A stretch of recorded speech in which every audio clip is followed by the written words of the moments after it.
hablando de esta aplicación del mensaje del libro de Ezequiel en el versículo 38. Me quiero referir a la derrota. Si yo preguntara a cada uno de ustedes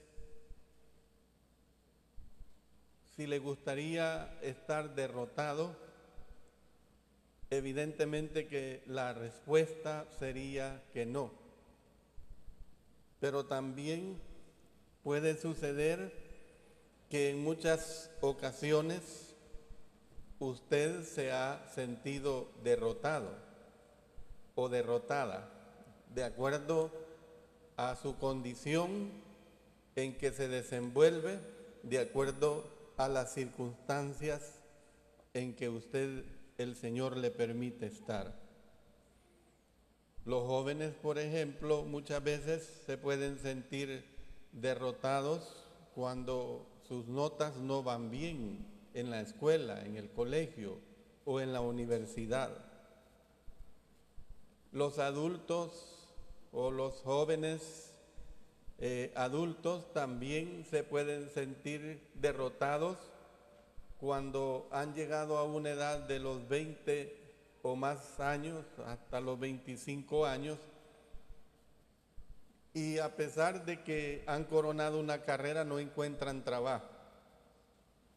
Eso puede hacer sentir derrotado a este nivel de personas. Los padres también, cuando no tienen un empleo y detrás de ellos está una esposa y 3 hijos que necesitan el sustento, que necesitan la manutención, no solo en el sustento, sino en todo lo que concierne a la responsabilidad y desarrollo de la vida. Los adultos ya de los 40 o más años se pueden sentir derrotados también si a esas edades no han logrado hacerse de una casa donde vivir establemente.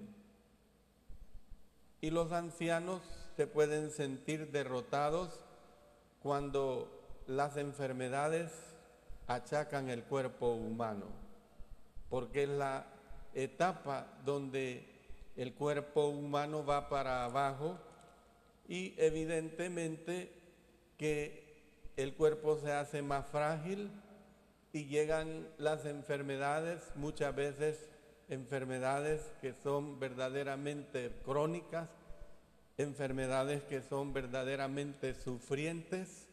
En fin, se puede sentirse la derrota en todos estos niveles que he mencionado, desde cualquier punto de vista en el cual nosotros nos desenvolvemos. Pero fíjense, hermanos, que muchas veces yo he hablado de lo malo de las derrotas, pero muchas veces las derrotas son buenas. Hablando de cada uno de estos niveles que he mencionado, desde los jóvenes, los adolescentes, los jóvenes hasta los adultos mayores y ancianos, he mencionado la derrota desde el punto de vista de lo negativo, pero vuelvo a repetirles que muchas veces las derrotas son buenas. ¿Por qué digo que las derrotas son buenas? Si usted me ha agarrado el mensaje de lo que estoy diciendo y si usted usa todo lo que hemos venido estudiando del libro de Ezequiel, específicamente en este capítulo 38, lo entenderá que esas derrotas son buenas. Mire, en el caso de Gob, Dios se interesó por derrotar a Gob y Dios lo derrotó. Dios quería derrotar a Gob para que se entendiera su grandeza, para que se entendiera su santidad, para que él fuera conocido ante los ojos de muchas naciones que Él era el único Dios y es el único Dios verdadero y poderoso. En este caso la derrota es buena. Y vamos más allá, trasladémonos a la etapa del cristianismo. El Señor Jesucristo derrotó al diablo en la muerte de cruz. Y era necesario que Él derrotara al diablo muriendo en la cruz.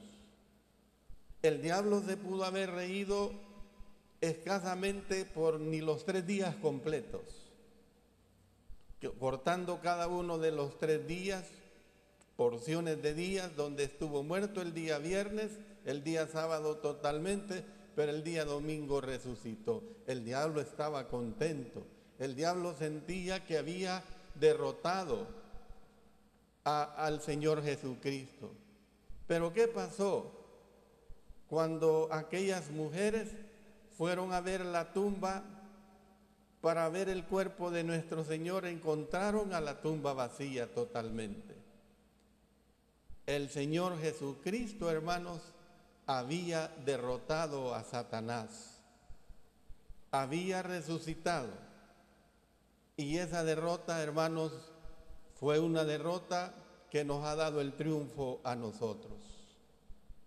Nosotros, hermanos, también un día derrotamos a Satanás. ¿Cuándo fue ese día? El día que cada uno de nosotros recordamos cuando fuimos sumergidos en las aguas del bautismo. Yo lo diré benditamente y lo repetiré continuamente. Y qué bueno que soy persona de detalles. Yo no olvido el 15 de noviembre del año de 1967 y señalo hasta la hora como las 2:30 de la tarde, junto con mi bautizador y Dios y los ángeles que estaban presentes el día que yo derroté a Satanás. Usted tiene que recordar, usted tiene que llevar en su mente ese día que usted también derrotó a Satanás. Por eso, hermanos, tenemos que entender, pues, que la derrota del enemigo es muy importante. Y es lo que el Señor nos enseña aquí en este capítulo 38 de Ezequiel. Mientras esta tierra exista, hermanos, el pueblo de Dios tendrá enemigos. Eso no lo podemos evitar. Porque mientras nosotros nos dediquemos a nuestro cristianismo puro y auténtico, y mientras nosotros nos dediquemos a predicar la verdad pura, vamos a tener enemigos. Ayer en una reunión que teníamos en relación a las mejoras del reino en cuanto a nuestros 2 nuevos programas radiales que estamos transmitiendo, hubo un hermano que puso esta disyuntiva diciendo que por qué las sectas crecen en una forma tan enorme, en una forma tan diferenciada al cristianismo o al crecimiento de nuestro cristianismo. Y en una forma así breve yo le respondía, y también cuando veníamos en el carro le respondía en igual forma. Es que, hermano, ellos crecen porque a ellos les importa poco el ser cuidadosos del mensaje divino. A ellos lo que les importa es aquella técnica del comerciante. La técnica del comerciante que quiere vender a cambio de cualquier mentira. Es como el vendedor de carros. Yo una vez conocí a un hermano en Miami, el hermano se llama Enio Argueta, y me enseñó una lección muy importante. Nos pusimos a conversar y yo le pregunté, hermano, ¿y usted qué era su trabajo? ¿Cuál era su trabajo mientras vivió en El Salvador? Hermano, yo era vendedor de carros, pero hermano, cuando yo me hice cristiano, yo renuncié a este trabajo. ¿Por qué, hermano? ¿Sabe por qué, hermano? Porque el vendedor de carros es la persona más mentirosa de este mundo. Porque el vendedor de carros, para vender un carro, ya sea nuevo o usado, como sea, ya sea un Mercedes-Benz, me decía, o un Toyota, o cualquier marca inferior, el vendedor de carros es la persona más mentirosa que exista en esta tierra. Porque él le presenta cada carro como el mejor carro del mundo. Y uno lo que estudia, me dice, es el nivel, el poder adquisitivo, económicamente hablando, del comprador. Y ahí, me dice, nosotros nos vamos. Esa es la técnica que nos enseñan. Uno escudriña si el comprador le dice que tiene capacidad para invertir $30,000, en esa base le hablamos. Si el comprador le dice que solamente dispone con $15,000, en esa base le hablamos, y así degradadamente. Entonces, en esa base nosotros tenemos que emplear las mentiras de los vehículos que le estamos vendiendo. Cuando yo me hice cristiano, hermano, aprendí que yo tenía que dejar ese trabajo porque yo no podía seguir siendo deshonesto con las personas, y me agregaba, a pesar de que a quienes se les está vendiendo son gentes mundanas. Hermanos, mientras esta tierra exista, el pueblo de Dios tendrá enemigos. Es imperativo que nos mantengamos alerta. Hay un dicho o un refrán que dice que en guerra avisada no muere soldado, y eso es cierto. El soldado es formado para pelear. El soldado es el mejor entrenado que un policía para pelear. Me contaba este hermano el día de ayer que él había sido parte del batallón Atlacat, y cuando me dijo, mi mente vagó lo que fue este batallón Atlacat. Estos hombres eran aguerridos. Estos hombres difícilmente perdían una batalla. En guerra avisada no muere soldado. Y hermanos, ¿qué es lo que nos dice la palabra de nuestro Dios? Dice la palabra de nuestro Dios en una forma demasiado clara en el capítulo 5 del versículo 8 de la epístola del apóstol Pedro: sed sobrios y velad, porque vuestro adversario el diablo, como león rugiente, anda alrededor buscando a quien devorar. En guerra avisada no muere soldado. Si nosotros, hermanos, estamos listos a las acechanzas que Satanás continuamente nos presenta, nosotros estaremos conscientes, hermanos, estaremos completamente conscientes de que podemos en todo momento y en toda circunstancia derrotar a ese poderoso enemigo como lo es Satanás. Hermanos, las fuerzas de Gou estaban motivadas por aquellos pensamientos y deseos totalmente malignos, porque el que hace el mal, hermanos, el que hace el mal, sus pensamientos, sus acciones son totalmente malignas. Miren lo que dice, recordándoles lo que hemos estudiado. Vayamos al versículo 10 del capítulo 38. Así ha dicho Jehová el Señor: en aquel día subirán palabras en tu corazón y concebirás mal pensamiento. Miren qué cosa más terrible es precisamente cuando suben los malos pensamientos en el corazón del hombre. Y es que, hermanos, Santiago ya nos habla de esa situación. Santiago nos presenta esa situación desenfrenada en el hombre cuando no controla, hermanos, sus pensamientos, cuando no controla sus acciones. Santiago nos da una descripción, hermanos, completamente muy patética.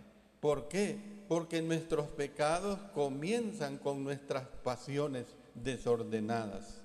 Dice en el capítulo 1, versos 13 al 15: Cuando alguno es tentado, no diga que es tentado de parte de Dios, porque Dios no puede ser tentado por el mal, ni Él tienta a nadie, sino que cada uno es tentado cuando de su propia concupiscencia es atraído y seducido. Entonces la concupiscencia, después que ha concebido, da a luz el pecado, y el pecado, siendo consumado, da a luz la muerte. Esta es la realidad que se nos presenta. Santiago, en forma inspirada por el Espíritu Santo, le revela el Espíritu y lo escribe y nos dice que nuestros pecados comienzan con nuestras propias pasiones desordenadas. Usted y yo y todo ser humano, y no digamos el cristiano, la cristiana, jovencita, de mediana edad o de avanzada edad, tenemos el control sobre nuestras propias pasiones desordenadas. Que nuestras pasiones las vamos a transformar en desordenadas, eso depende de mí, eso depende de usted. Eso depende de que usted quiera vivir en ese desorden de la inmoralidad. Eso depende de que usted mismo, usted misma se quiera corromper. Eso depende completamente de su propia decisión. Depende de su propio albedrío, de su libre albedrío. Aquí, hermanos, en esta lección que hemos estado estudiando por ya varias semanas, podemos ver claramente que se ve el pecado de la codicia. Usted sabe que el pecado de la codicia es como hablar de la avaricia. Codicia, avaricia es lo mismo. El avariento es aquella persona que todo lo quiere para él y que todo lo quiere acumular para él. El codicioso, lo mismo. Todo lo quiere para su propio bien, todo lo quiere para su propio bienestar. Así es el codicioso. Entonces, hermanos, aquí tenemos un mal ejemplo también de Gob. Gob se llegó al grado de la codicia en el sentido de que vio que en esta ciudad, que en este pueblo de Dios habían riquezas. Se dio cuenta de que ahí había un botín, y un botín no de unos cuantos dólares, había un botín completamente jugoso, había un botín completamente sustancioso, y en ese nivel fue que Gob iba aumentando en esa codicia. Hermanos, la codicia motiva a las personas a unir sus fuerzas en las de otros, incluso con los de aquellos con quienes normalmente no se relacionaría. Fíjense que el codicioso puede ser enemigo de alguien o de algo, pero por lograr sus propósitos, el codicioso se hace amigo de aquel a quien ha rechazado continuamente. El codicioso, por lograr obtener sus propios intereses, se hace amigo de instituciones en las cuales no ha estado de acuerdo. El codicioso, y para muestra tenemos a los políticos. Usted ve a los políticos que se muerden. Usted ve a los políticos que hablan pestes el uno del otro, y de repente usted los ve unidos. De repente usted los ve, como dice aquel dicho popular, boquita que querés. ¿Por qué? Porque detrás de esto están los intereses codiciosos, están los intereses de aquellos bienes que pueden obtener. La codicia, hermanos, motiva precisamente a las personas a unir sus fuerzas malévolas, por supuesto. Y esto fue también otra motivación que llevó a Gob a atacar al pueblo de Dios. Hermanos, el pueblo de Dios debe elegir a sus asociados en una forma cuidadosa. ¿Por qué es que nosotros tenemos cuidado de no tener comunión con todo ese mundo evangélico religioso? Porque, hermanos, si nosotros no tuviéramos ese cuidado, contaminaríamos el cuerpo de nuestro Señor, contaminaríamos la palabra de nuestro Dios, contaminaríamos la pureza de la doctrina de nuestro Señor. Nosotros no podemos aplicar ese eslogan de dame la mano y mi hermano serás. Eso es cuestión de la gente que le importa poco el control de la calidad espiritual que nuestro Dios quiere. En 1 Corintios, en el capítulo 15 y el versículo 33, hay un versículo muy popular y muy conocido por nosotros, que lo repetimos y que viene al caso: no erréis, las malas conversaciones corrompen las buenas costumbres. Lo que nos está diciendo también, hermanos, es que las malas asociaciones corrompen las buenas costumbres que nosotros podemos tener en cuanto a la palabra de nuestro Dios. Tenemos que entender, hermanos, de esa delicadeza. En 2 Corintios, en el capítulo 6, en los versos 14 hasta el 18, miren lo que aquí se está expresando.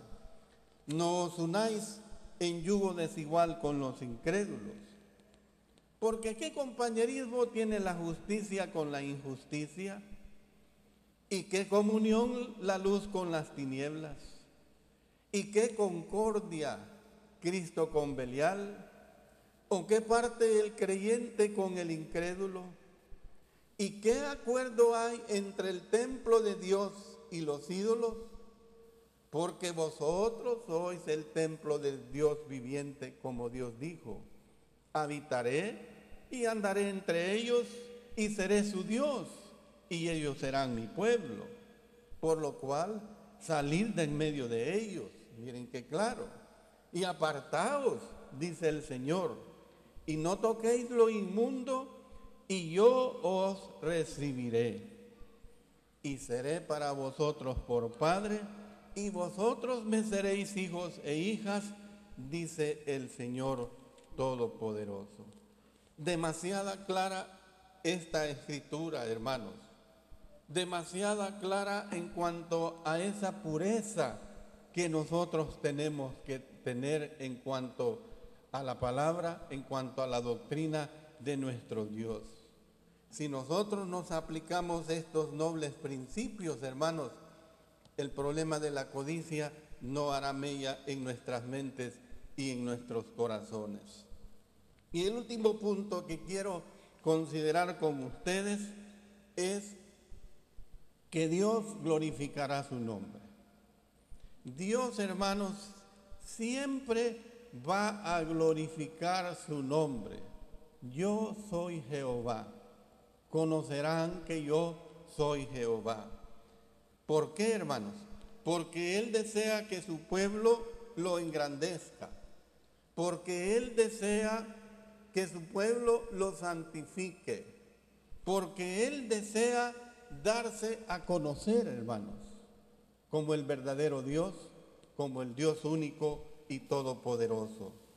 Mire, repitiendo lo que dice aquí en el verso 38, el verso 23. Y seré engrandecido y santificado, y seré conocido ante los ojos de muchas naciones, y sabrán que yo soy Jehová.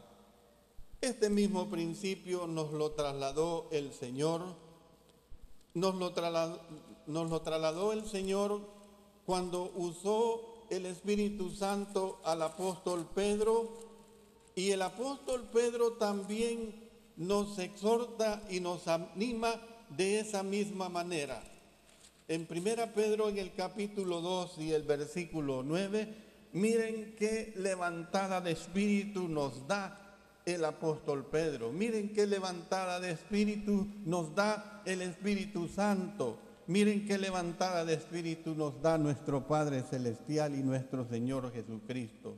Mas vosotros sois linaje escogido, real sacerdocio, nación santa, pueblo adquirido por Dios, para que anunciéis las virtudes de aquel que os llamó de las tinieblas a su luz admirable. Hermanos, llegará el día en que toda rodilla se doblará y todo el mundo confesará la grandeza de Dios y la grandeza de su Hijo. Aquellas personas soberbias, aquellas personas degeneradas, aquellas personas que se han mantenido por toda una vida negando la magnificencia de nuestro Dios. Lo que le tocó a Gob, también le tocará a todas las personas. Usted no se preocupe, hermano y hermana, porque ¿cuándo va a ser? Déjeselo a Dios. Dios es el que va a aplicar su medida. Mía es la venganza, dice el Señor, yo daré el pago.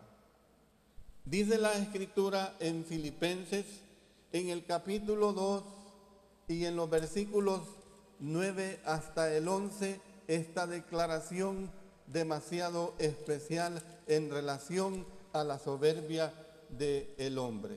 Dice en una forma completamente muy clara: por lo cual Dios también le exaltó hasta lo sumo y le dio un nombre que es sobre todo nombre, para que en el nombre de Jesús se doble toda rodilla de los que están en los cielos y en la tierra y debajo de la tierra, y toda lengua confiese que Jesucristo es el Señor, para gloria de Dios Padre. Amén, hermanos.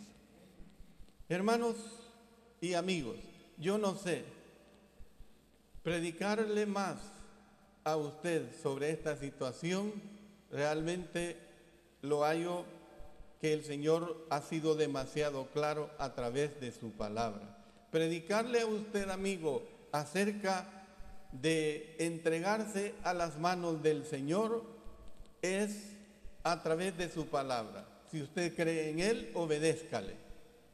Si usted dice que cree y no le obedece, eso no es cierto.